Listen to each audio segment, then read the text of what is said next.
ఇక డీటెయిల్స్ చూస్తే వైఎస్ఆర్సీపీలో సీట్ల కేటాయింపు తతంగం ఇంకా కొనసాగుతుంది. రేపో మాపో ఎమ్మెల్యే, ఎంపీ అభ్యర్థులు ఎవరు అనే అంశంపై స్పష్టత రానుంది.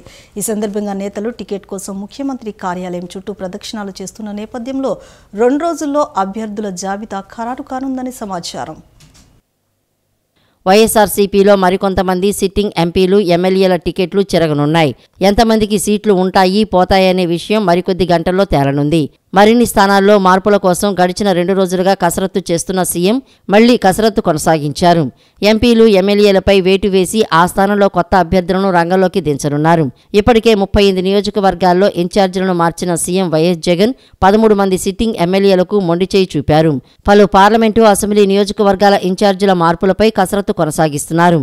తాడేపల్లి క్యాంపు కార్యాలయం నుంచి పలువురు వైఎస్ఆర్సీపీ ఎమ్మెల్యేలు, నేతలకు పిలుపు వచ్చిన మేరకు వారంతా బారులు తీరారు. పిలుపు మేరకు సీఎం క్యాంపు కార్యాలయానికి వచ్చిన అమలాపురం ఎంపీ చింతా అనురాధ పార్లమెంటు సీటు విషయమై చర్చించారు. కొన్ని రోజులుగా సీఎం క్యాంపు కార్యాలయం చుట్టూ చక్కర్లు కొడుతున్న చిత్తూరు ఎమ్మెల్యే ఆరాణి శ్రీనివాసులు మరోసారి సీఎం క్యాంపు కార్యాలయానికి వచ్చి మంతనాలు జరుపుతున్నారు. హిందూపురం ఎంపీ సీటు శాంతకు కేటాయించడంతో తన పరిస్థితి ఏంటని అడిగేందుకు ఎంపీ గోరంట్ల మాధవ్ మరోసారి సీఎంఓకు వచ్చారు. కర్నూలు జిల్లా డోన్లో నియోజకవర్గ సమన్వయకర్తను మార్చేందుకు సీఎం చర్యలు తీసుకుంటున్నారు. దీంతో మరోసారి సీఎం క్యాంపు కార్యాలయానికి వచ్చిన మంత్రి బుగ్గన రాజేంద్రనాథ్ రెడ్డి డోన్ నుంచి మరోసారి పోటీ చేసేందుకు అవకాశం ఇవ్వాలని కోరుతున్నారు. తాడేపల్లి క్యాంపు కార్యాలయానికి వచ్చిన ఎమ్మెల్సీ తోట త్రిమూర్తులు తాను పోటీ చేసే సీటు విషయమై చర్చించారు. ముందుగా ప్రాంతీయ సమన్వయకర్తలను కలిసి చర్చించాక అవసరం మేరకు నేతలు సీఎంను కలుస్తున్నారు. వైసీపీ పాలనలో రాష్ట్రం ధ్వంసమైందని టీడీపీ అధినేత నారా చంద్రబాబు నాయుడు ఆగ్రహం వ్యక్తం చేశారు. భస్మాసురుడి లాంటి నేతలను తెచ్చుకుని కష్టాలు పాలవుతున్నామని అన్నారు. నిర్వహించిన రా కదలిరా బహిరంగ సభలో పాల్గొన్న చంద్రబాబు వైసీపీ ప్రభుత్వంపై విమర్శనాస్త్రాలు సంధించారు. 5 ఏళ్ల వైసీపీ పాలనలో యువత నిరుద్యోగులుగా మారారని ఆళ్లగడ్డలో నిర్వహించిన రా కదలిరా బహిరంగ సభలో చంద్రబాబు విమర్శించారు. తొలుత నంద్యాల జిల్లా ప్రజలకు కొత్త ఏడాది సంక్రాంతి శుభాకాంక్షలు తెలిపిన చంద్రబాబు ప్రజల జోరుకు వైసీపీ ప్రభుత్వం పతనం ఖాయమని ఆశాభావం వ్యక్తం చేశారు. బహిరంగ సభకు వచ్చిన జన సునామీ చూసి తాడేపల్లి పిల్లి వణుకుతోందని ఎద్దేవా చేశారు. ఈ రాష్ట్రానికి మళ్లీ స్వర్ణయుగం రావాలని పిలుపునిచ్చారు. రాతియుగం వైపు వెళ్తారా, స్వర్ణయుగం కోసం తనతో వస్తారా అని ప్రజలను ప్రశ్నించారు. వైసీపీ పాలనలో రాష్ట్రం ధ్వంసమైందని ధ్వజమెత్తారు. అనర్హులను అందరం ఎక్కించి అనేక బాధలు పడుతున్నామన్న చంద్రబాబు భస్మాసురుడి లాంటి నేతను తెచ్చుకొని కష్టాలు పడుతున్నామని అన్నారు. ఒక్క ఛాన్స్ అంటే అందరూ నమ్మి జగన్కు ఓటేశారని, జగన్కు తెలిసింది రద్దులు, కూల్చివేతలు, దాడులు, కేసులే అని విమర్శలు గుప్పించారు. ఒక్కసారే అని కరెంటు తీగలు పట్టుకుంటే షాక్కు తప్పదని జగన్ ఉద్దేశించి ఎద్దేవా చేశారు. నందికొట్కూరుకు 650 కోట్లతో మెగా సీడ్ పార్క్ తేవాలనుకున్నామని, ఎమిగనూరులో టెక్స్టైల్ పార్కును అటకెక్కించారని ఆరోపించారు. ఓర్వకల్లుకు 15 నెలల్లో విమానాశ్రయం తెచ్చామన్న చంద్రబాబు 6000 మెగావాట్లతో సోలార్ పార్కు తెచ్చేందుకు ప్రయత్నించామని తెలిపారు. రాయలసీమలో అన్ని వనరులు ఉన్నాయని, రాయలసీమలో నీటిపారుదల ప్రాజెక్టులు మొదలుపెట్టింది ఎన్టీఆర్ అని కొనియాడారు. ఈరోజు నేను ఒకటే మిమ్మల్ని అందరినీ కోరుతున్నా, 5 సంవత్సరాల వైఎస్ఆర్ కాంగ్రెస్ పార్టీ పాలన పేదవాళ్ల పాలిట శాపంగా మారింది. పేదలు నిరుపేదలుగా మారిపోయారు, యువత నిరుద్యోగులుగా మారిపోయారు. నేను అందుకనే ఈ ఆళ్లగడ్డలో ప్రారంభిస్తున్న స్వర్ణయుగం మళ్ళీ రావాలని మనస్ఫూర్తిగా ఆకాంక్షిస్తున్నా. ఈ మీటింగ్ లో మీరందరూ ఒకటే ఆలోచించాలి, స్వర్ణయుగం కావాలన్నా తెలుగు జాతికి, లేకపోతే రాతి యుగం కావాలన్నా వైఎస్ఆర్ కాంగ్రెస్ పార్టీ పాలనలో. స్వర్ణయుగం కావాలంటే చేలు పైకెత్తండి, రాతి యుగం వద్దనే వాళ్ళు గట్టిగా చప్పట్లు కొట్టి నిరసన తెలియజేయండి. ఎందుకు నేను ఈ మాట వాడానంటే, నేనేదో అధికారం కోసం రాలా మీ దగ్గరికి. 14 సంవత్సరాల ముఖ్యమంత్రిని, 40 సంవత్సరాలుగా ఎమ్మెల్యేని, ఇప్పటికే 40 ఏళ్లుగా ఎమ్మెల్యే. ఎవరికి దక్కని గౌరవం దక్కింది, ఎవరు చేయలేని పనులు కూడా నేను చేసి నా నిజాయితీ నిరూపించుకున్నా. ఈరోజు నేను ఒక పిలుపు ఇవ్వడానికి వచ్చా. రాతి యుగం వైపు వెళ్తారా, స్వర్ణయుగం కోసం నాతో నడుస్తారా అని మిమ్మల్ని అడుగుతున్నా. మీరు ఒక విషయం గుర్తుపెట్టుకుంటే, అనర్హులకి, అసమర్థులకి, రాక్షసులకి అధికారం ఇచ్చాం, అదే మనకు ఈరోజు ఈ కష్టం. అలాంటి దుర్మార్గులు రాకపోయింటే కష్టాలు వచ్చేటి కాదు. దీనికి ఒక సామెత చెప్తాను, ఒక చిన్న కథ మీ అందరికి ఆలోచించుకోవాలి. జగన్కు తెలిసింది రద్దులు, గుద్దులు, బొక్కుడు, నొక్కుడు, కూల్చివేతలు, దాడులు, కేసులు తప్ప ఇంకేమీ తెలియని వాడు. ఎవరైనా సరే మంచి కార్యక్రమం చేయాలంటే దేవుని దగ్గరికి వెళ్తాం. క్రిస్టియన్స్ అయితే చర్చికి వెళ్తారు, ముస్లిమ్స్ అయితే మసీదుకు కూడా వెళ్తారు. అది ఒక నమ్మకం. కానీ ఈ జగన్మోహన్ రెడ్డి చేసింది ప్రారంభమే ప్రజావేదిక కూల్చి ఈ రాష్ట్రానికి నష్టం చేస్తూ విధ్వంస పాలనకి దోహదం చేశాడు. ప్రజాస్వామ్యం మీద నమ్మకం లేని వ్యక్తి చంద్రబాబు నాయుడు అని, ప్రజాస్వామ్యానికి గొడ్డలు పెట్టి చంద్రబాబు అని మంత్రి అంబటి రాంబాబు మండిపడ్డారు. ప్రజాస్వామ్య పద్ధతిలో ఎన్నికలు జరిగితే చంద్రబాబు ఓడిపోతారని వ్యాఖ్యానించారు. మాకు దొంగ ఓట్లు అవసరం లేదన్న అంబటి రాంబాబు జగన్ని అన్ని వర్గాల ప్రజలు గుండెల్లో పెట్టుకున్నారని చెప్పారు. ఈవీఎంలు పనిచేయవని గతంలో చెప్పిన చంద్రబాబు ఓటమి భయంతో ఇప్పుడు వేషాలు వేస్తున్నారని ధ్వజమెత్తారు. ఎన్నికల కమిషన్కు చంద్రబాబు, పవన్ కళ్యాణ్లు ఫిర్యాదు చేసి తమను బద్నాం చేయడానికి ప్రయత్నించారని మంత్రి అంబటి రాంబాబు అన్నారు. జనసేనకు మళ్లీ గాజు గ్లాసు సింబల్ అవసరమా అని ఆయన ప్రశ్నించారు. మీడియా సమావేశంలో ఆయన మాట్లాడుతూ విపక్షాలు ఎన్ని కుట్రలు చేసినా చివరకు గెలిచేది వైసీపీనేనని తెలిపారు. పవన్ కళ్యాణ్ టీడీపీ సింబల్పై పోటీ చేయవచ్చు కదా అని ప్రశ్నించారు. తాము ఎవరిని కలుపుకొని వెళ్లమని, ఒంటరిగానే బరిలోకి దిగుతామని తెలిపారు. తమ పార్టీ అభ్యర్థుల మార్పు గురించి చంద్రబాబుకు ఎందుకంత బాధ అని ఆయన అన్నారు. కేవలం ప్రభుత్వంపై బురద జల్లి అధికారంలోకి రావాలని ప్రయత్నిస్తున్నారని తెలిపారు. వారి హామీలను కూడా ప్రజలు పట్టించుకోరని అన్నారు. వారు చెప్పేవన్నీ అబద్ధాలని ప్రజలకు తెలుసని పేర్కొన్నారు. జనం చంద్రబాబును నమ్మే రోజులు పోయాయని అన్నారు. పేదలు జగన్ పక్షాన నిలుస్తారని అంబటి రాంబాబు చెప్పారు. పవన్, చంద్రబాబులు ఎన్ని జిమ్మిక్కులు చేసినా ఇక గెలిచే అవకాశాలు లేవని ఆయన పేర్కొన్నారు.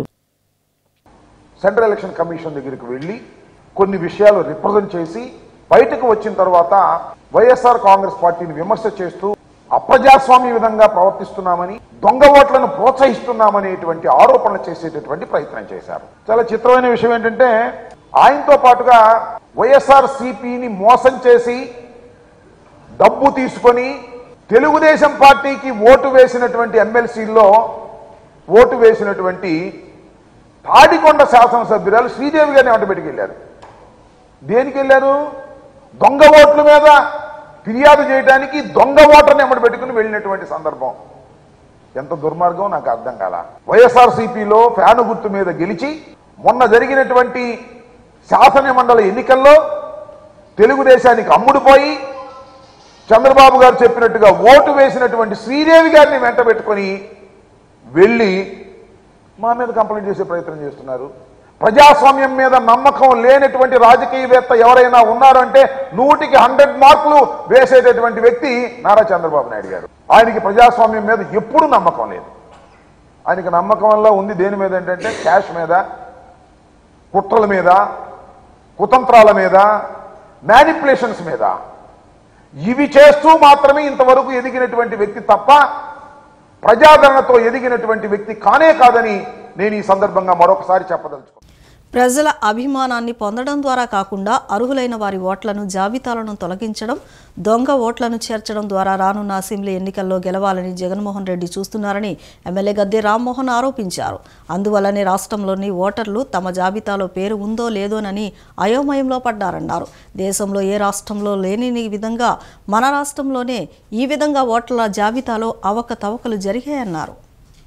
తూర్పు నియోజకవర్గం 7వ డివిజన్లోని పార్టీ కార్యాలయంలో booth level కన్వీనర్లతో MLA Gadde Rammohan నిన్న సమావేశం నిర్వహించారు. ఈ సందర్భంగా ఎమ్మెల్యే గద్దె రామ్మోహన్ మాట్లాడుతూ ఓట్లను తొలగించి ఎన్నికల్లో గెలవాలని జగన్మోహన్ రెడ్డి అనుకుంటున్నారని అన్నారు. టీడీపీ జాతీయ అధ్యక్షుడు నారా చంద్రబాబు నాయుడు, జనసేన అధినేత పవన్ కళ్యాణ్ ఇద్దరూ కలిసి కేంద్ర ఎన్నికల కమిషనర్ను కలిసి ఓటర్ల జాబితాలో లోపాలను వివరించారంటే ఆ లోపాలు ఏ స్థాయిలో ఉన్నాయో అర్థం చేసుకోవచ్చని అన్నారు. రాష్ట్రంలోని ప్రజలకు జగన్మోహన్ రెడ్డి వివిధ సంక్షేమ పథకాల పేరుతో 100 రూపాయలు ఇచ్చి 1,00,000 రూపాయలను పన్నుల రూపంలో వసూలు చేస్తున్నారని చెప్పారు. విద్యుత్ ఛార్జీలు, చెత్త పన్ను పేరుతో ప్రజల ముక్కు పిండి మరీ జగన్ ప్రభుత్వం డబ్బులు వసూలు చేస్తోందన్నారు. జగన్మోహన్ రెడ్డి అనుసరిస్తున్న విధానాల వల్ల ప్రజలు చాలా ఇబ్బందులు పడుతున్నారని చెప్పారు. తమ ఓటు హక్కు ఉందో లేదోనని ప్రజలు రోజు ఉదయం చెక్ చేసుకోవాల్సిన పరిస్థితులు వచ్చాయన్నారు. వచ్చే ఎన్నికల్లో వైఎస్ఆర్సీపీ గెలవదని, భవిష్యత్తులోనైనా ఆ పార్టీకి ప్రజాదరణ కావాలంటే ప్రజలకు మంచి చేసే పనులు చేయాలని హితవు పలికారు. ఇవాళ ప్రజాస్వామ్యబద్ధంగా ఓటు అనేది ఇచ్చింది. 5 సంవత్సరాలు అధికారం తీసుకోవడానికి ఇచ్చిన ఓటు. ఆ ఓటు ద్వారా ప్రజాస్వామ్యబద్ధంగా ఎవరికి మెజారిటీ వస్తే వాళ్ళు ఎన్నికై వాళ్ళు అధికారం చేపట్టాల్సిన పరిస్థితిలో దొంగ ఓట్లు చేర్చో లేకపోతే ఉన్న ఓట్లు తీసేసో తప్పుడు లెక్కలు చేసి ఏ విధంగా దేశ విదేశాల నుంచి డబ్బులు తీసుకొచ్చి 16 నెలల పాటు జైలు పాలైన వ్యక్తి ఆలోచన ఇంతకంటే గొప్పగా ఉంటుందని ఎవరు ఊహించలేదు. ఈ రోజున అలాంటి ఊహతో ఇవాళ విజయవాడ నగరానికి డైరెక్ట్గా సెంట్రల్ ఎన్నికల కమిషనర్ వచ్చి ఈ రాష్ట్రంలో జరుగుతున్న తప్పులు ఏంటి, దాని పరిష్కారం ఏంటని చెప్పి వచ్చే స్థితికి కమిషనర్ ఇక్కడికి వచ్చాడు అంటున్నానుగా. అదేవిధంగా చంద్రబాబు గారు లాంటి వ్యక్తి వెళ్ళి కమిషనర్ దగ్గరికి వెళ్ళి మాకు ఇక్కడ దొంగ ఓట్లు ఈ విధంగా చేరుస్తూ ఉన్నారు, మా ఓట్లు తీసేస్తా ఉన్నారని చెప్పే పరిస్థితి ఇచ్చుకున్నారంటే అది జగన్మోహన్ రెడ్డి గారు ఏమైనా ఆనందపడొచ్చేమో, నేను చేసిన పనుల వలన వాళ్ళందరూ కూడా ఎంత ఒత్తిడికి గురవుతున్నారని ఆనందపడొచ్చేమో. కానీ ప్రజలు గమనిస్తూ ఉన్నారు. రేపు నీకు అధికారం ఇచ్చింది ఈ పనులు కాదు, నీకు ప్రజలు ఇచ్చారు అధికారం. రేపు రానున్న కాలంలో కూడా అధికారం ఇవ్వాలంటే ప్రజలే ఇస్తారు. అలాంటి ప్రజలకి నీ మీద అపనమ్మకం కలిగినప్పుడు అసలు మన ఓటు ఉందో లేదో ఏ రోజు కాదు ఉదయం లేవగా నిద్ర లేవగానే ఓటు చెక్ చేసుకుంటున్నామని చెబుతాం. ఇందాక ఒకసారికి వెళ్ళి మీటింగ్ పెడితే ప్రతిరోజు ఉదయం మేము చేస్తున్న మొట్టమొదటి పని మా ఓటు ఈ రోజు ఉందా లేదని చూసుకుని, అంటే అంత అభద్రతా భావంలో ఇవాళ ప్రజలు ఉన్నారంటే ప్రతి ఒక్కరు కూడా ఏ సమస్యలు ఉన్న అన్ని వర్గాల ప్రజలు కూడా ఈ 4.5 సంవత్సరాల నుంచి ఎన్నో బాధలు పడ్డారు. మన రాబోయే తరంలో మన నారా చంద్రబాబు నాయుడు గారు రేపు 2024లో మళ్ళా ఆయన ముఖ్యమంత్రి చేసుకుంటానికి మనందరం కృషి చేద్దాం. ప్రతి ఒక్కరం కూడా నడుము కంకణం కట్టి ఇంకొక 2-3 నెలలు కూడా మన తెలుగుదేశం ప్రభుత్వ అధికారంలో రావటానికి, అలాగే మళ్ళా స్వర్ణయుగం రావాలంటే నారా చంద్రబాబు నాయుడు గారు అని చెప్పి ప్రతి వర్గ ప్రజలు కూడా. సింగనమల ఎమ్మెల్యే జొన్నలగడ్డ పద్మావతి ఫేస్బుక్ లైవ్లో తాను మాట్లాడిన వీడియో సోషల్ మీడియాలో వైరల్గా మారింది. వైసీపీ శ్రేణుల్లో ఇది చర్చనీయాంశానికి దారితీసింది. దీనిపై ఆమె మీడియాతో మాట్లాడారు. సీఎం జగన్ తనను సొంత చెల్లిలా చూసుకుంటారని ఎమ్మెల్యే జొన్నలగడ్డ పద్మావతి తెలిపారు. నేను జగన్ను ఒక్క మాట కూడా అనలేదని ఆమె వివరణ ఇచ్చారు. నేను ప్రశ్నించింది అధికారులను, సీఎం జగన్ను కాదని ఆమె స్పష్టం చేశారు. అధికారులు సరిగ్గా స్పందించడం లేదని మాత్రమే మాట్లాడానని పేర్కొన్నారు. నేను అన్న మాటలు సీఎం జగన్కు ఆపాదించి ప్రచారం చేశారని వాపోయారు. నేను మాట్లాడింది పార్టీకి, సీఎంకు ఆపాదించడం సరికాదన్నారు ఎమ్మెల్యే పద్మావతి. పేదవాళ్ళని ఎలా ఆదుకోవాలి అవన్నీ ఆ రోజు ఫస్ట్ డేనే మాతో డిస్కస్ చేయడం జరిగింది. అది నమ్మే ఈరోజు మేము పార్టీలో ఇన్ని సంవత్సరాలు కూడా ఆయన వెంట నడిచాము. మరి వారి కుటుంబ సభ్యులాగా, ఆయన సొంత చెల్లిలాగా నన్ను చూసుకున్నారు. అదే లైవ్ వీడియో అంటే ఫేస్బుక్ లైవ్ అంటే ఒకసారి లైవ్ ఇచ్చిన తర్వాత దాన్ని మార్చేదేం ఉండదు. మరి ఆ లైవ్లో నేను ఎవరి గురించి ఏం మాట్లాడానో క్లియర్గా అందరికీ తెలిసినప్పటికీ కూడా అది జగనన్న మీద ఆపాదించి మాట్లాడడం. జగనన్నతో కాదు, జగనన్న దగ్గరికి వెళ్తే సీఎం ఆఫీస్కి వెళ్తేనే పనులు అవుతున్నాయని చెప్పాను. అంటే జగనన్న దగ్గరికి వెళ్తేనే పనులు అవుతున్నాయి, ప్రతి చిన్నది అంటే డిస్ట్రిక్ట్ లెవెల్లో అయిపోవాల్సింది కూడా ప్రతి చిన్నదానికి నేను సీఎం ఆఫీస్కి వెళ్లాల్సి వస్తూ ఉంది అని ఒక బాధ తప్ప, ఒక వారం రోజుల నీళ్ళకు కూడా అధికారులను అడిగితే కుదరదని చెప్పడము, ఇవన్నీ నాకు కొంచెం బాధ అనిపించి నేను మాట్లాడ్డాను. అధికారులు కూడా ఒత్తిళ్లకు లోనవుతా ఉన్నారు. ఒత్తిళ్లకు లోనయ్యి అంటే ఏ నియోజకవర్గ ప్రయోజనాల గురించి ఆ ఎమ్మెల్యేలు పోరాడతారు కాబట్టి అదే విధంగా నేను కూడా పోరాడుతా ఉన్నాను. అయితే ప్రతిసారి ఇక్కడి వరకు రావాల్సి వస్తుందని ఒక బాధతో నేను ఆ రోజు ఫేస్బుక్ లైవ్ పెట్టడం జరిగింది. విజయవాడ సెంట్రల్ నియోజకవర్గం నుంచి మల్లాది విష్ణుకు కాకుండా వేరే వ్యక్తికి కేటాయించడం తమను ఎంతో బాధిస్తోందని 25వ డివిజన్ వైసీపీ నేతలు ఆవేదన వ్యక్తం చేశారు. సెంట్రల్ నియోజకవర్గ అభివృద్ధికి విష్ణు ఎంతో కృషి చేసి ప్రజల గుండెల్లో నిలిచారని, అలాంటి వ్యక్తికి కాకుండా వేరే వ్యక్తికి కేటాయించడం సరికాదన్నారు. వైసీపీ అధిష్టానం పునరాలోచించి మల్లాది విష్ణుకే సెంట్రల్ నియోజకవర్గ సీటు కేటాయించాలని వారు కోరారు.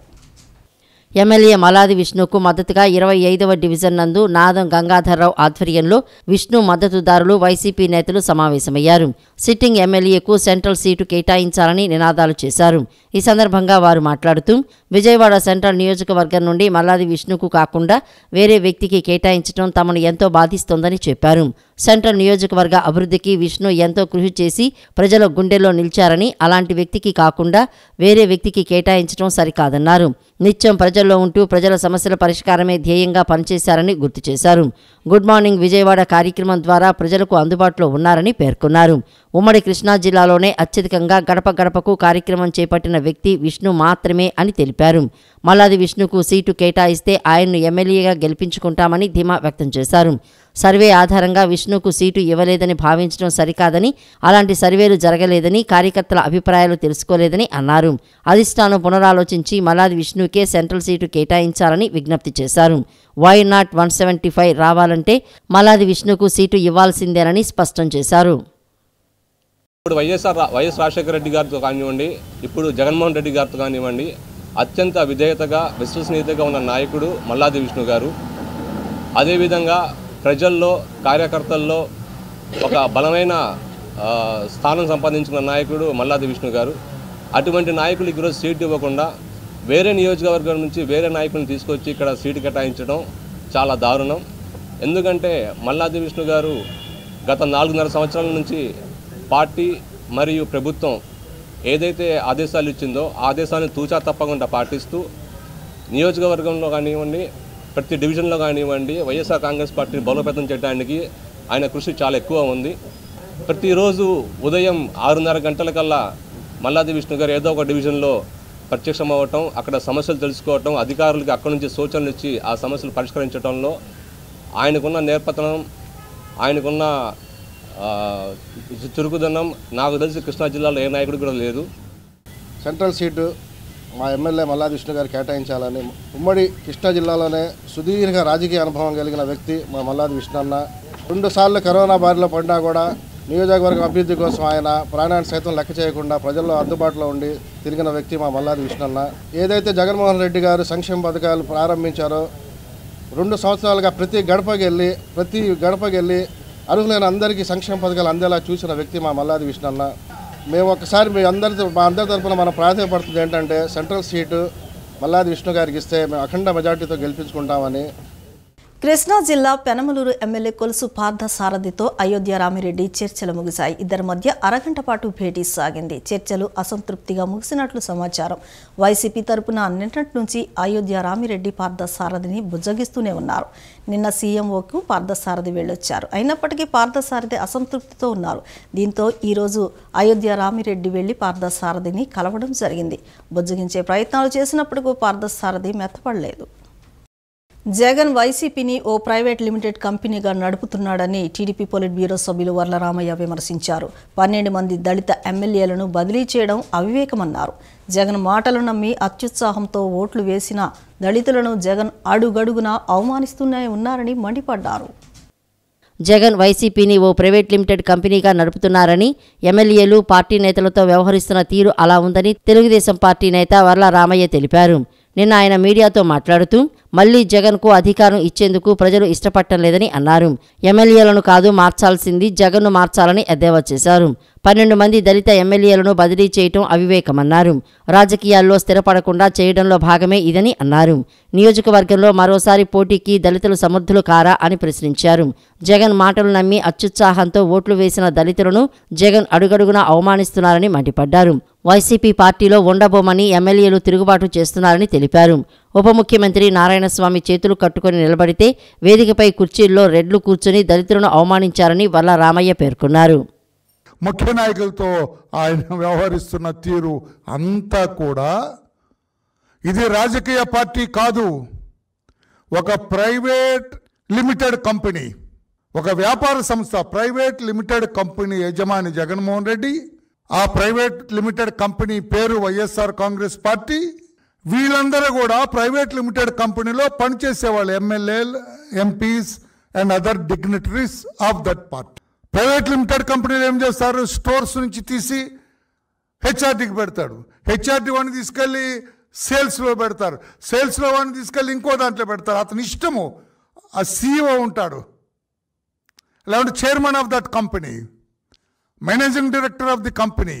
వీళ్ళు ఎలా అంటే అలా ట్రాన్స్ఫర్లు చేస్తూ ఉంటారు. అదే private limited company YSR Congress party అనుకొని ఆ రకంగా ట్రీట్ చేసి దాన్ని చైర్మన్ అనుకుందామా, సీఈఓ అనుకుందామా, లేకుంటే మేనేజింగ్ డైరెక్టర్ అనుకుందామా, జగన్మోహన్ రెడ్డి గారు ఆ రకంగా ట్రాన్స్ఫర్లు చేస్తూ ఉన్నారు. ఎప్పుడన్నా చూసామా? ఎమ్మెల్యేలను ట్రాన్స్ఫర్ చేయటం, ఎంపీలను మీరు ట్రాన్స్ఫర్ చేయండి అంటాము, అటు నుంచి ఇటు, ఇటు నుంచి అటు. మనిషి ఒక రకమైన కన్ఫ్యూజన్లో ఉన్నాడు. మనిషి సఫకేషన్ ఫీల్ అవుతున్నాడు పార్టీ అధ్యక్షుడిగా. అందుకే private limited company suffocation feel అవుతున్నాడు ఆయన. ఊపిరి సరిగా ఆడటం లేదు అతనికి. పార్టీని నిర్వహించటంలో అతను పూర్తిగా వైఫల్యం చెందాడు. లేకపోతే ఎమ్మెల్యేలు ఈ తిరుగుబాటు ఏమిటి, ఈ వ్యవహారం ఏమిటి, చీచీచి మేము ఇక్కడ ఉండమండి.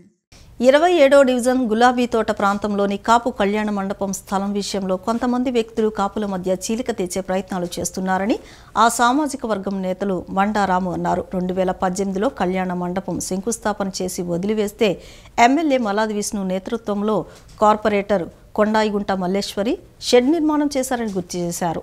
₹1 రుసుము లేకుండా అన్ని వర్గాలు శుభకార్యాలు చేసుకునేలా కృషి చేశారని పేర్కొన్నారు.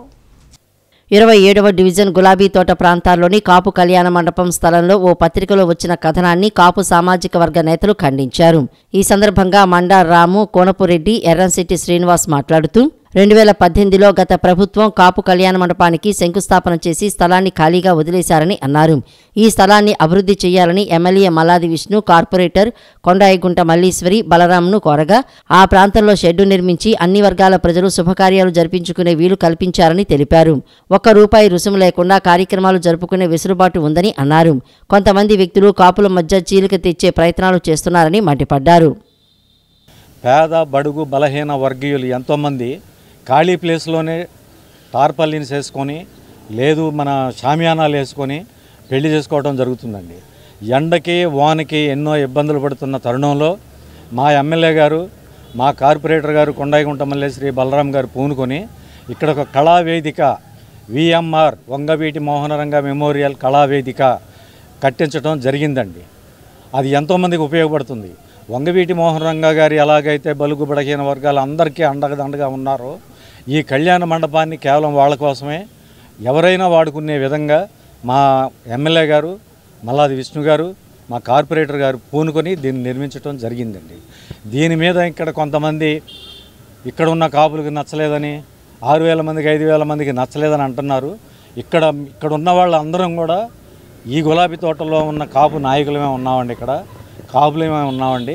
మాకెవరికి ఇబ్బందికరంగా లేదు. దయచేసి రోడ్డు వెడల్పు చేసే కార్యక్రమం చేయండి. ఎందుకంటే రెండోది ఇప్పుడు చూస్తున్నారు మీరు, ట్రాఫిక్ ఇంకా కొద్దిసేపటికి అయితే ఇంకా ఇబ్బందిగా ఉంటుంది. మేము అందుకని కళ్యాణ మండపాలు ఇట్లాంటివి వద్దండి. ఎందుకంటే మేము అందరం కలిపి ఆ రోజు నా లెటర్ ఇచ్చాము. ఎవరికి, మల్లాది విష్ణు గారికి, ఎమ్మెల్యే గారికి లెటర్ ఇచ్చి, సార్ మాకు ఇట్లాంటిది వద్దు, రోడ్డు వెడల్పు చేసే కార్యక్రమం చేయండి, మాకు చాలా ఇబ్బందిగా ఉంటుందని తెలియజెప్పడం జరిగింది. సో ఇవాళ ఏంటంటే ఈ వైఎస్ఆర్సీపీ కార్పొరేషన్లోకి వచ్చినాక గౌరవనీయులైనటువంటి కార్పొరేటర్ గారు అయినటువంటి బలరాం గారి మిసెస్ గారు మల్లేశ్వరి గారు మరి మా వినతి పత్రాన్ని తీసుకొని ఇక్కడ అందరికీ, ఒక్క సామాజిక వర్గం అని కాదు, అందరికీ ఉపయోగపడేలాగా వేదిక నిర్మించడం జరిగింది. ఇక్కడ ₹1 కూడా తీసుకోకుండా ఈ ప్రాంత ప్రజలందరికీ అది సౌకర్యంగా ఉందనే మేమంతా స్థానికులుగా ఇవాళ చాలా హ్యాపీగా ఫీల్ అవుతున్నాం. ప్రతిపక్ష నాయకుడిగా ప్రజల కష్టాలను తెలుసుకుని వారికి ధైర్యం చెబుతూ వైఎస్ఆర్ కాంగ్రెస్ పార్టీ అధినేత సీఎం జగన్ నిర్వహించిన ప్రజా సంకల్ప యాత్ర ముగించి 5 సంవత్సరాలు పూర్తయిన సందర్భాన్ని తూర్పు నియోజకవర్గ వైసీపీ కార్యాలయంలో ఘనంగా జరుపుకున్నారు. ఎన్టీఆర్ జిల్లా పార్టీ యువజన విభాగం ఆధ్వర్యంలో జిల్లా అధ్యక్షులు కొరివి చైతన్య కేక్ కట్ చేసి నాయకులు, కార్యకర్తలకు తినిపించారు. నాటి స్మృతులను గుర్తు చేసుకున్నారు. రాష్ట్ర ప్రజల ప్రేమాభిమానాలు ఎల్లప్పుడూ జగన్మోహన్ రెడ్డిపై ఇలానే ఉండాలని ఆకాంక్షించినట్లు చెప్పారు. మనందరికీ మంచి చేసిన ఈ వైసీపీ ప్రభుత్వానికి రానున్న ఎన్నికల్లో ప్రజలు సంపూర్ణ మద్దతు తెలిపి మళ్లీ జగన్మోహన్ రెడ్డి ముఖ్యమంత్రి కావడానికి అండగా నిలవాలని పిలుపునిచ్చారు. ఏ ఉద్దేశంతో అయితే పేద ప్రజలకి మంచి చేయాలి, నా ఎస్సీ, నా ఎస్టీ, నా బీసీ, నా ఓసీ అట్లా కుల మత ప్రాంతాలు పార్టీలకి ఏ విధమైన అనుబంధం లేకుండా అందరినీ కలుపుకుంటూ వెళ్ళి వాళ్ళ బాధలు విని ఎవరికి ఏ కష్టాలు ఉన్నాయో, ఏ కులంలో ఏ బాధలు ఉన్నాయో, మరి రోడ్లు ఏంటో, అభివృద్ధి ఏంటో, ఎలా బతకాలి, పేద పడుగు పడిన వర్గాలకి ఎట్లా సేవ చేయాలి అనే కాన్సెప్ట్తో మరి పాదయాత్ర ముగించి దిగ్విజయంగా మరి 151 సీట్లు గెలిచి ఏ మినిస్టరు, ఏ ముఖ్యమంత్రి కూడా భారతదేశంలో చేయనటువంటి 97.7% ప్రజా సంక్షేమ పథకాలు అందించి అభివృద్ధి చేసి మళ్ళీ అదే కాన్సెప్ట్తో మళ్ళీ రాబోయే ఎలక్షన్లో 175కి 175 స్థానాలు గెలుస్తామని చెప్పి తూచా తప్పకుండా ప్రతిదీ కూడా అమలు చేసి నిరూపించినటువంటి ఏకైక నాయకుడు ఎవరు ఉన్నారంటే గౌరవ ముఖ్యమంత్రి వైఎస్ జగన్మోహన్ రెడ్డి గారిని తెలియజేస్తా ఉన్నాం. ఈ రోజున మనం అందరం కూడా తెలుసుకోవాల్సిన పరిస్థితి ఉంది, అర్థం చేసుకునే పరిస్థితి ఉంది. ఏ విధంగానంటే ప్రతి ఒక్కటి కూడా ప్రజల ముందుకు తీసుకెళ్ళి గౌరవ మా సోదరుడు చెప్పినట్టుగా నా ఎస్సీ, నా బీసీ, నా మైనార్టీ అన్ని వర్గాలను కలుపుకున్నట్టు ఏకైక ముఖ్యమంత్రి ఎవరు ఉన్నారంటే గౌరవ ముఖ్యమంత్రి వైఎస్ జగన్మోహన్ రెడ్డి తెలియజేస్తా ఉన్నారు. ముఖ్యమంత్రి జగన్మోహన్ రెడ్డి మా కుటుంబ పెద్ద అని కృష్ణా జిల్లా పామరు ఎమ్మెల్యే కైలే అనిల్ అన్నారు. వచ్చే అసెంబ్లీ ఎన్నికల్లో తాను పామరు నియోజకవర్గం నుంచి పోటీ చేయడం ఖాయమని స్పష్టం చేశారు.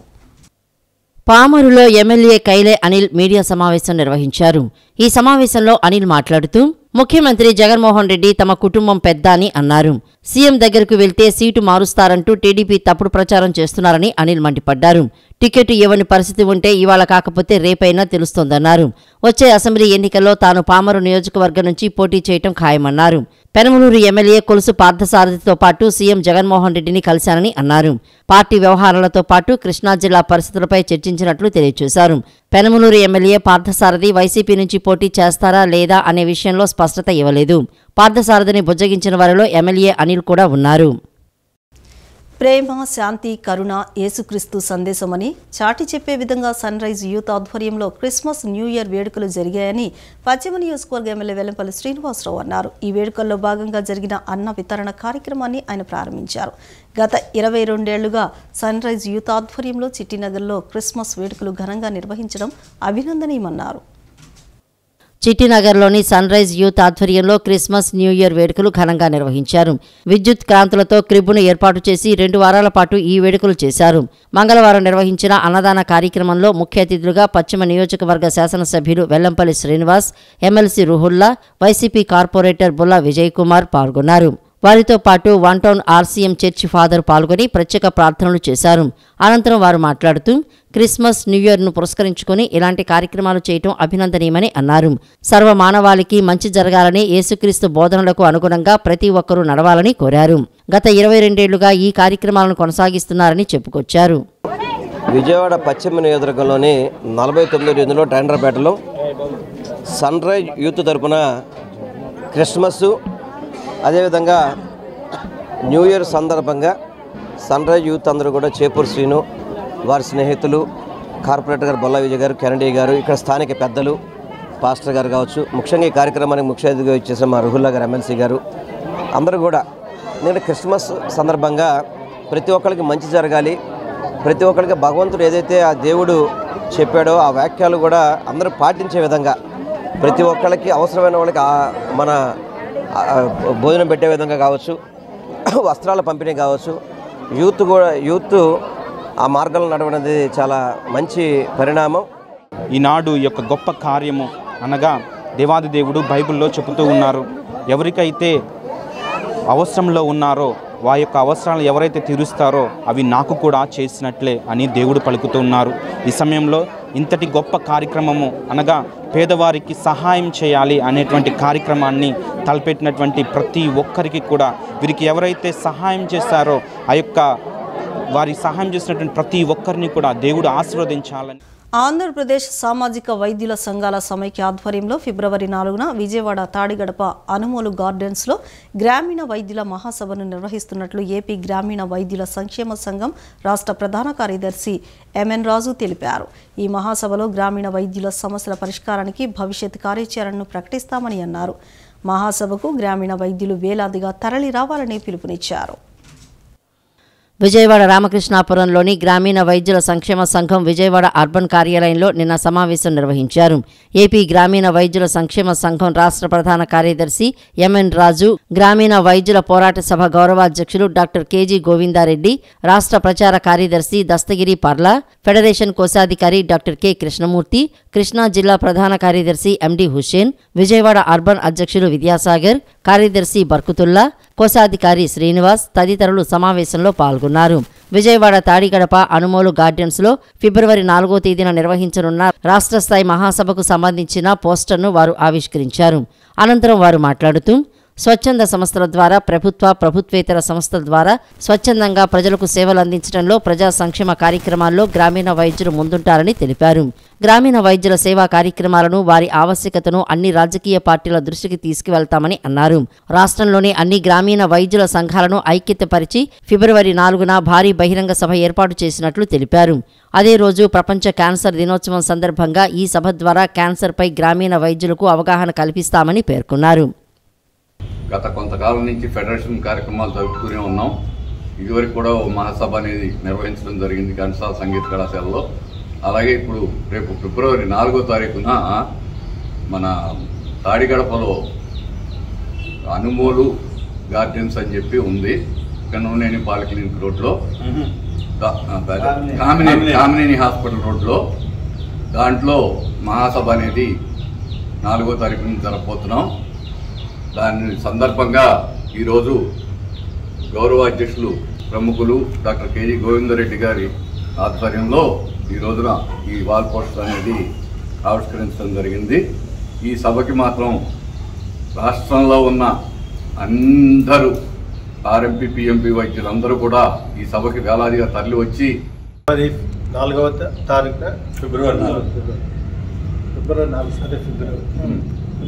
4న మొత్తం ఈ రాష్ట్రంలో ఉన్న అందరూ గ్రామీణ వైద్యులందరూ కలిసి విజయవాడలో పెద్ద బహిరంగ సభ జరుపుతున్నారు. దానికి అందరూ రావాల్సిందిగా కోరుతున్నాము. వచ్చి సభని జయప్రదం చేయవలసిందిగా కోరుతున్నాం. అదే రోజు క్యాన్సర్ గురించి కూడా వరల్డ్ క్యాన్సర్ డే అది.